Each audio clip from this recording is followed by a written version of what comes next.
History for Angel Ann Canino, most internationally awarded Pinay, tinoob si Eliza Valdez at Jaja Santiago.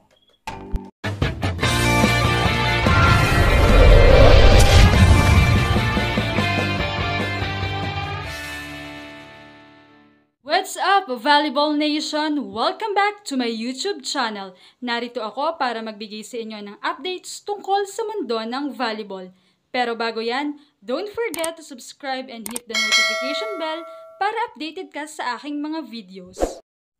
Heaven sent to Philippine Volleyball. Iyan ang mga kataga ng mga fans matapos muling masungkit ang kanyang 3rd International Award sa murang edad pa lamang. Pinatunayan nga ni Angel Canino na hindi lamang pang Pilipinas ang kanyang husay at galing at pinatunayan niyang hindi pa man siya ganoong katagal sa Alas Pilipinas team ay talagang veterano na ang kanyang galawan, lalo na nga at estudyante pa lamang siya sa Pilipinas.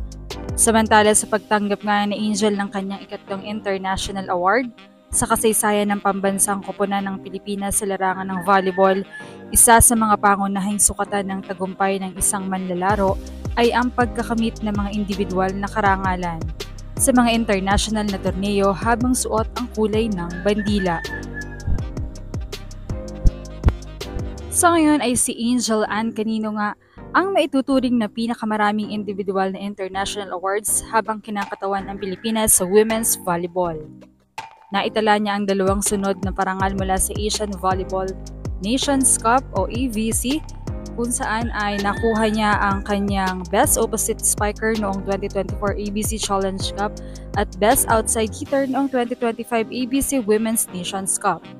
Ang mga nasabing pagkilala ay hindi lamang simpleng personal na tagumpay, kundi sumasalamin din sa pag-angat ng pambansang koponan na nagtamo ng bronze medal noong 2024 at silver medal naman noong 2025.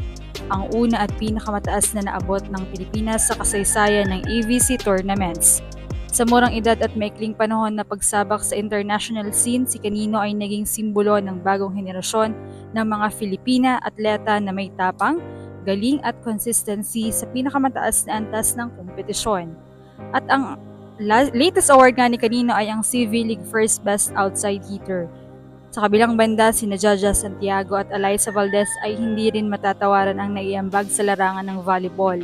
Si Santiago, ang unang Filipina na nagtagumpay sa Japan B-League, ay nakatanggap ng mga prestiyosong club-level awards gaya ng Best Blocker at nakasungkit pa ng kampeonato kasama JU Medics.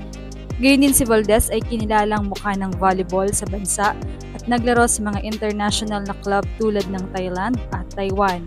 Subalit mahalagang linawin na ang kanilang mga parangal ay hindi nakuha habang sila ay bahagi ng national team sa mga opisyal na international na kompetisyon tulad ng AVC o SEA Games. Bagamat kilala at iginagalang ang kanilang profesional na karera sa ibang bansa, wala pa silang naitalang individual international award habang kinakatawan ang Pilipinas sa mga opisyal na torneo. Dahil dito, maituturing na si Angel Canino lamang ang kaisa-isang Filipina volleyball player na may pinakamaraming individual na parangal sa international na antas habang kinakatawan ang Pilipinas. Ang kanyang mga tagumpay ay hindi lamang personal na karangalan kundi bahagi rin ng makasaysayang pag-angat ng pambansang koponan sa Asia. Sa bawat spike, block at panalo, ipinapakita ni Canino ang posibilidad ng bagong yugto ng tagumpay para sa women's or Philippine women's volleyball sa entablado ng daigdig. Anong masasabi niyo dito? Leave a comment below. Thank you for watching and don't forget to subscribe.